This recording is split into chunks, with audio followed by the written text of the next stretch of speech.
তো হ্যালো বন্ধুরা, welcome to my সুহাগরাত ব্লগ। ও সরি গাইস, না মানে আমার ব্লগে তোমাদের স্বাগতম। গাইস আজকে সকাল সকাল এমন ফাটানি রোদ দিছে যেটা দেই আমার এক্সের কথা মনে পড়ে গেল। আমার এক্স টাইম উনি সূর্যের মতন গরম আসলো, কিন্তু কেরা যে আসলো ওইটা বুঝে গেছি গে।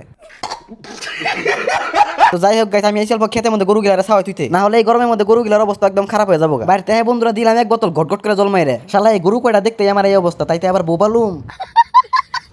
গাইস আমি অল্প হয়েছি আবার খেতে, কিন্তু কে লেগেছি বুঝলেইছি গে। গাইস বাড়িতে অনেক গরম লাগতেছিল, তার জন্য ভাবলাম গাড়ি চলাই অল্প ভাড়া মেরা হিগে, কিন্তু ভাড়া মারবার আই হ্যাঁ প্যাসেঞ্জার হার আগে আমার ঘুমে হ্যাঁ বললো, তার জন্য সিধা হ্যাঁ বাইতে দিলাম ঘুম। গাইস ঘুম তো আইছিল, কিন্তু রাস্তা দিয়ে আইসক্রিমের পেপা হুইনে নিয়ে দৌড় মেরে গেছি শালা রানবার। আইসক্রিম বলতে গাইস এর মধ্যে শুধু আইস আছে, ক্রিম নাই, শালারা ঠকায় আঙ্গো। গাইস আইসক্রিম খেয়ে নেওয়ার পর ঠান্ডা হয়েছিলাম, কিন্তু মা দিল আমার আবার কাঁঠালের বিচি কাটপার লেগে, শালা আমার বাড়ির বউ রাখছে। তো যাই হোক বন্ধুরা, গরমের মধ্যে আর ব্লগ বানাম না। হেই